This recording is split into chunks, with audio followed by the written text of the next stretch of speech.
Good morning. My name is Justin Greco. I'm the Senior Enterprise Application Developer for the City of Raleigh.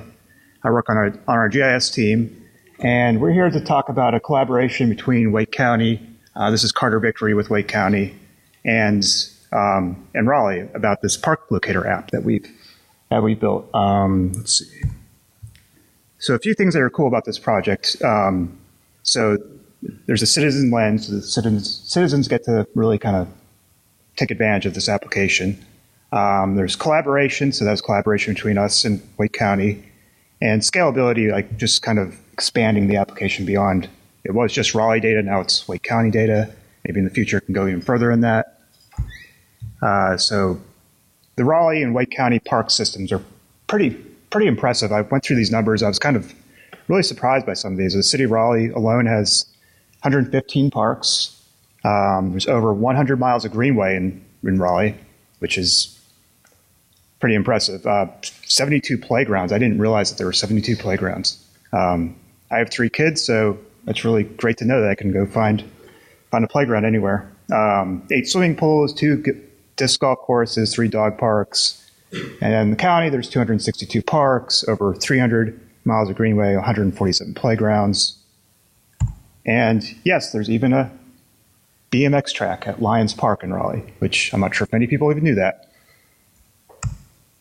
So I'm going to talk about the initiation of this application when we first built it.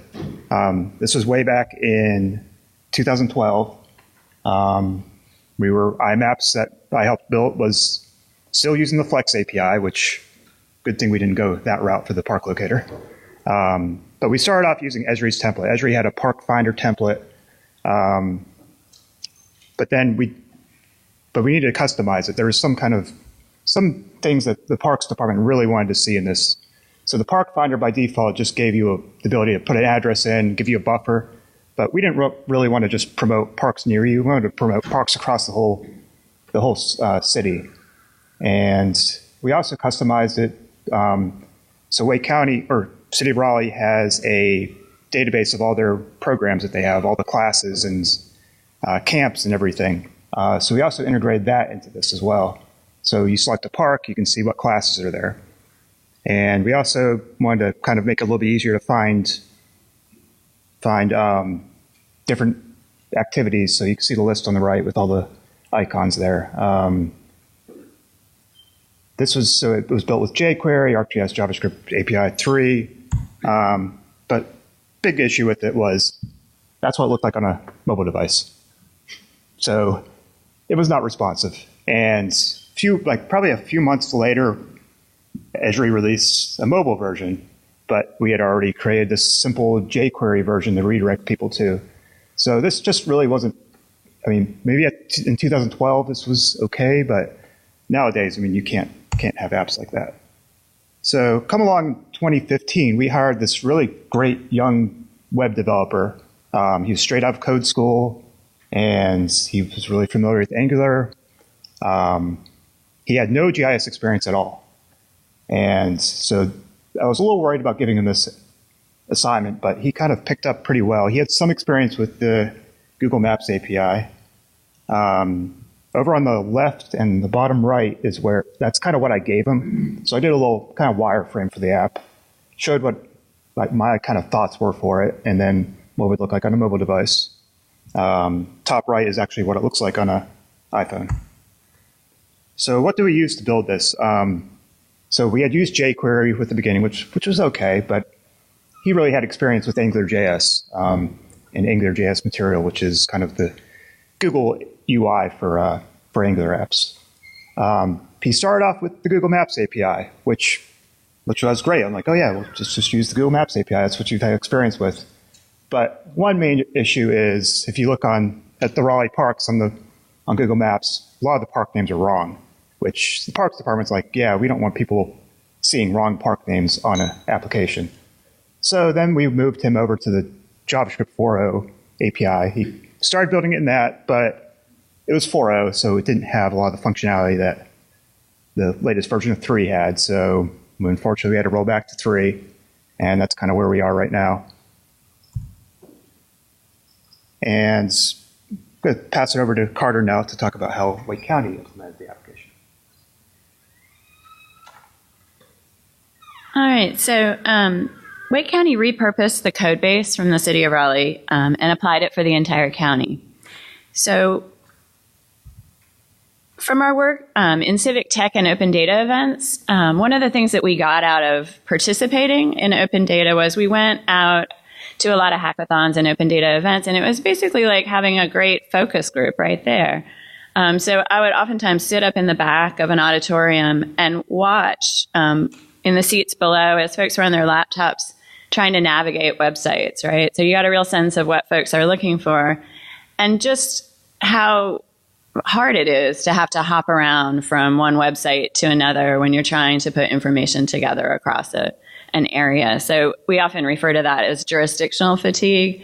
That folks they just want the whole picture. They don't want to have to know, oh, Apex manages that, or, Wake County manages this. So we had a good window into some of the things that they're looking for in applications.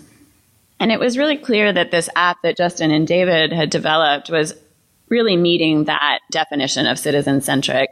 I think I actually first noticed it when it was in the brochure for park activities that I was looking in for my kids.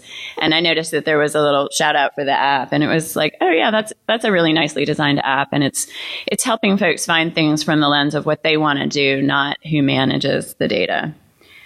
So we reached out to Jim Alberg and Justin and asked if they were okay with us repurposing the code, and they graciously agreed and let us know that the code was available on their GitHub repo. So Ben Strauss on my team cloned the code and started working to configure it with Wake County Parks data. So Ben couldn't be here today. He actually is having his first child right now. So I'm presenting this really on his behalf. And he put on his hat as municipal data coordinator. So this is a role that Ben plays on a lot of projects. He's done this with high-speed internet data. He does it with the parks data. He really works to kind of identify a standard, if there is one out there for data, a common set of fields or a schema. And then he's really great at just reaching out and kind of gently encouraging folks and showing them why you would do the work to kind of repurpose your data into this common format so that you can participate in an app like this, and then your citizens can find things like parks in one common framework. So he developed a method to allow both GIS and park staff from various government agencies to add, edit, and maintain their own data. So I think ArcGIS Online is really providing us with a platform to do this now, is where, the concept of data is best managed at the source, right? So if a phone number changes or hours change or an amenity is added at a park, the folks who are going to know that are the folks who manage the parks, right? So to try to find that person who's going to have their ear to the ground on updates and let them have edit access into the data. So access to the editable hosted feature layer is managed through an ArcGIS Online group, and the data editors can add new parks and update the addresses, the phone numbers, and the park websites also sometimes change. So a series of fields for park activities indicates 40 possible things to do at each park, such as disc golf or canoe rentals. And the ArcGIS Online editing interface is pretty user-friendly. It allows even those with limited or no GIS experience to participate in keeping the data up to date. So the municipalities with current editing rights are Apex. I see Will Brown's here, and he and I had a conversation. We really appreciate him participating. Cary, Morrisville, Fuquay-Varina, Wake Forest, and of course the Wake County parks. Garner and Holly Springs sent Ben their parks separately because they did not yet have an organizational account set up. So Ben worked with them to get their data in. And Zebulon, Knightdale, Wendell, and Rollsville sent their data, and Ben offered to enter that manually for them. So as you can see, it's kind of, it's a mix of what folks have in terms of infrastructure, and he just worked with everyone where they were to make sure that they could participate in the app. So this created a consistent look and feel between the two versions of the app. That's important to us too. We collaborate with Raleigh a lot, and where possible, it doesn't make sense to have two different interfaces for citizens who are looking for parks. So if they happen to land on the Raleigh website and they get the Raleigh only parks, they learn the interface and which buttons to click, and then they have the same user experience over at Wake County. So we do that on a number of things to try to create a consistent experience for the citizens. And folks are enjoying it. So the Park Locator, the last stats I have are that it was viewed over 5,000 times since the launch in April 2018. And one of my favorite things about the app was that the Wake County Communications Office rolled out a communication campaign about the app.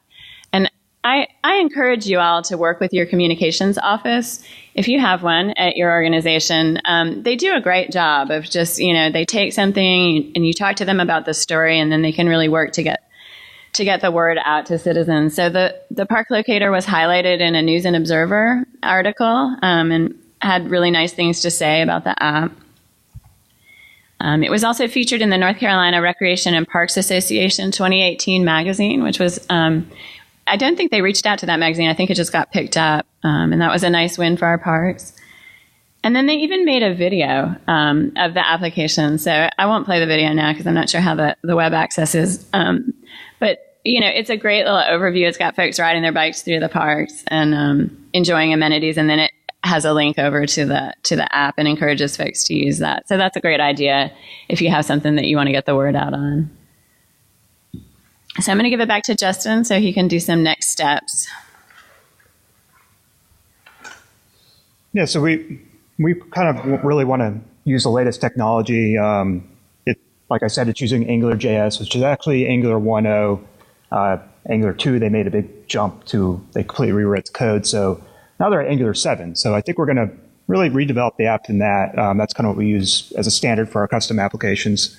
And also go to the JavaScript API 4, because now it's almost the same as 3. Has most of the functionality. And the big thing I really want to look into is going one level deeper. It's great to say, oh, I want to find a playground, a park with a playground. But maybe we can go one step deeper. Maybe show me the parks with the monkey bars, because my kids, they're really particular about what they want to do at the park. They might be disappointed if I take them to one with monkey bars, which my 8-year-old loves doing.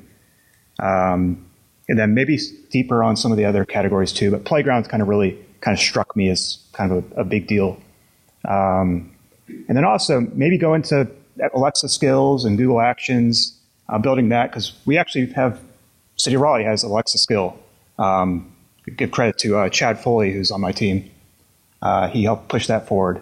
But we don't really have anything with parks in there. So maybe Alexa, ask Raleigh where the nearest park with a playground is, or hey, Google, ask Raleigh where I can play basketball. And also, I didn't realize that the county is already allowing the municipalities to manage their own data, which I think is great. And then maybe even go beyond Wake County, which might not be something that our teams do, but if you're interested in having your park locator, feel free to clone us. That's our GitHub repo. CO Raleigh is our GitHub organization.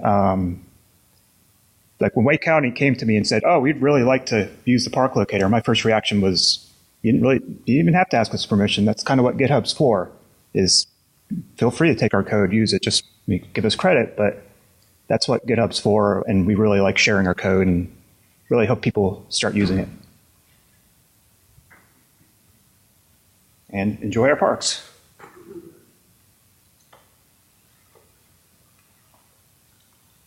So I think now we'll have some time for questions, if anyone has any. I know it's early after the social. Maybe your coffee's kicked in. Did you map every asset in every park? And then I haven't seen the app, so I was just wondering, do you have just like a single point for the park and then a huge attribute table, or did you map every asset and then the app also pulls those up? It's a really good question. Yeah. So we actually, the question was, do we map every single asset at the park?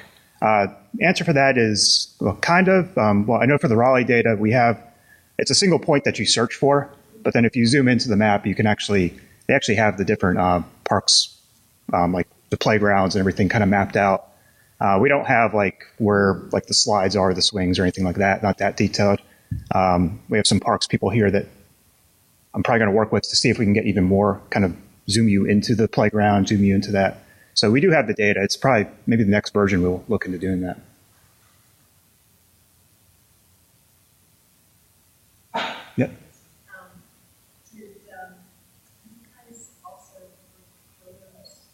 So we took photos from I think from the website. So there are photos for the parks. For most of them, City of Raleigh actually has a lot of little tiny parks that we don't really have pictures for. It's not even really, they don't really even have any any kind of amenities there. So, mm-hmm.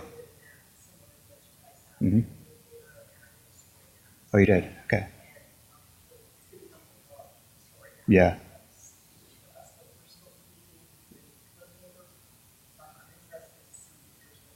Okay. If we have time, maybe we could do a demo. How do you guys integrate with program management that we were talking about earlier for youth activities?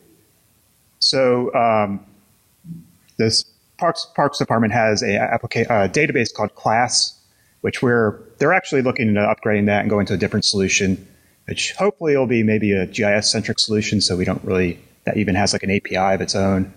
That's the one difficulty is we had to kind of build our own API, learn their database, and that was quite a bit of work just to figure out, because it's a database we're not familiar with, and we just really we just built an API. I think right now we did have a PHP script web service that we were using, but now we actually are pulling it in through FME, which we use for open data to source data.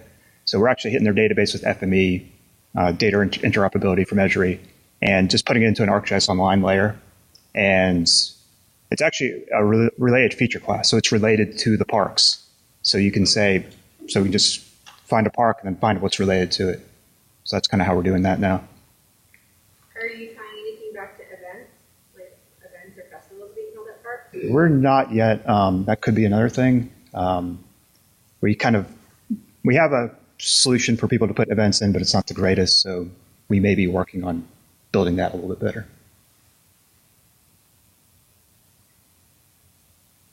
Yes? How likely is it to collect some data from users of the park? Yeah, it sounds like, I think you've probably gotten more feedback. Yeah, we did actually collect some feedback, and it was a nice data scrubbing effort for us. Some folks did identify a few missing items. So, we love that feedback loop. We feel like whenever we put data out there, it gets better. Like, in that first wave, when people check it out, they give us feedback and let us know. But in terms of the amenities and things, I mean, folks have thrown out ideas. A lot of folks are interested in it. Most people like parks and enjoy them in different ways. And so, linking maybe to Instagram. I know the Wake County Parks does a contest with Instagram. We could maybe link into the winners of that, maybe add some video. There's options for enhancing the application that people are always sharing with us. And another thought that I've had is maybe if there's something broken at the park, allow people to report that. We use CityWorks, and that might be a great way to have citizens go and say, oh, this slide is broken, or anything at the park is broken. So that could be another way to get some feedback, is maybe just around the status of the park and if there's anything that needs repaired. Yeah.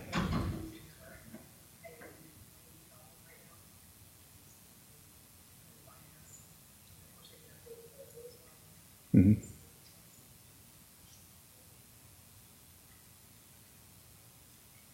If we have time, I guess we do have time, right? Sure. Like we can probably pull it up. Let's see.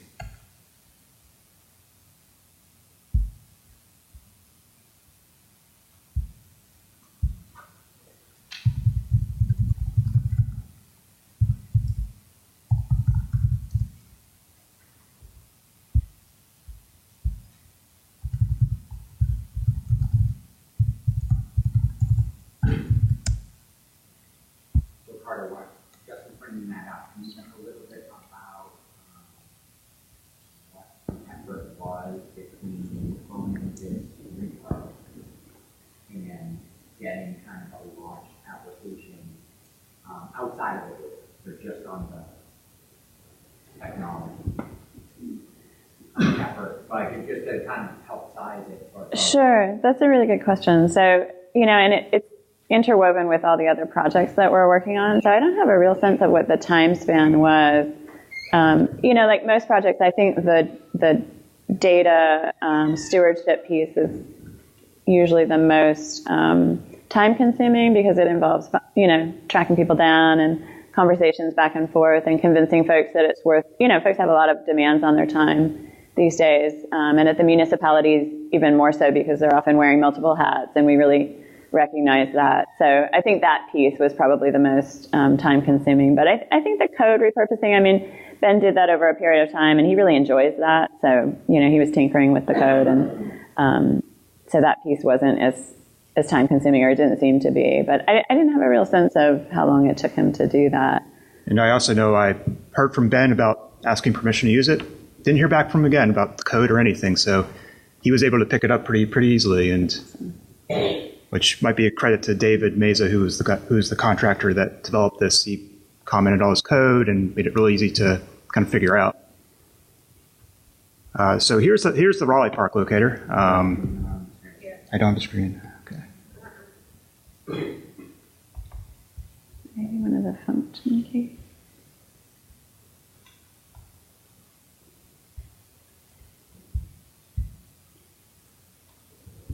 Let's see.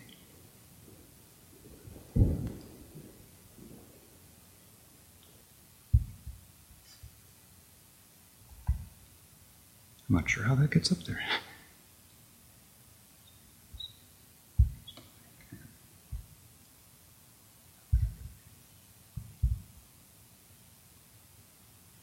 No.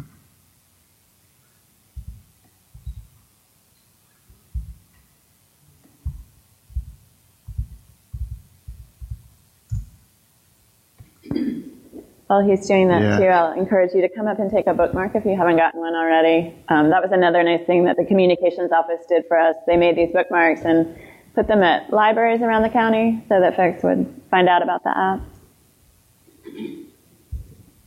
I'm not sure how to do this. Yeah.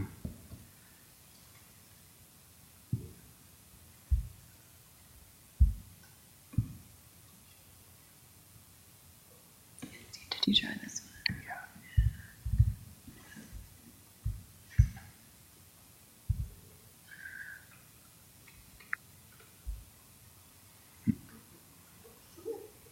Not sure how to go. There we go. There we go.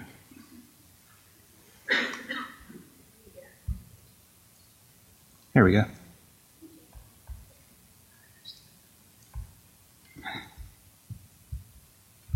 Get this out of here.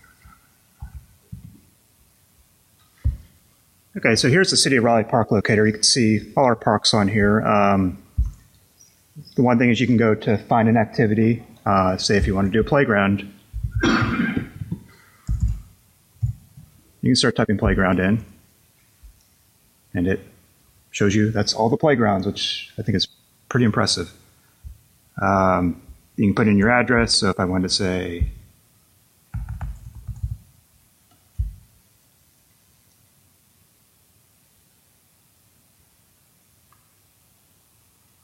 the internet connection must not be great because that's supposed to be a vector tile background. So, so say if we wanted to go to this park here, I can just click on it. It also shows up to choose a park list. If you click on things to do, so David kind of created all these icons. So there's a basketball court and playground there. Let me find one with a, let me try Pullen Park that has activities.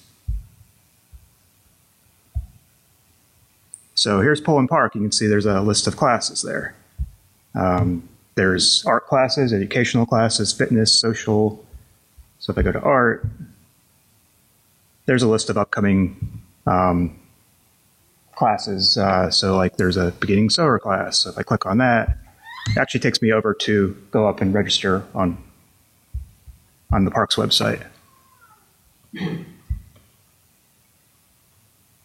So it's pretty simple to use.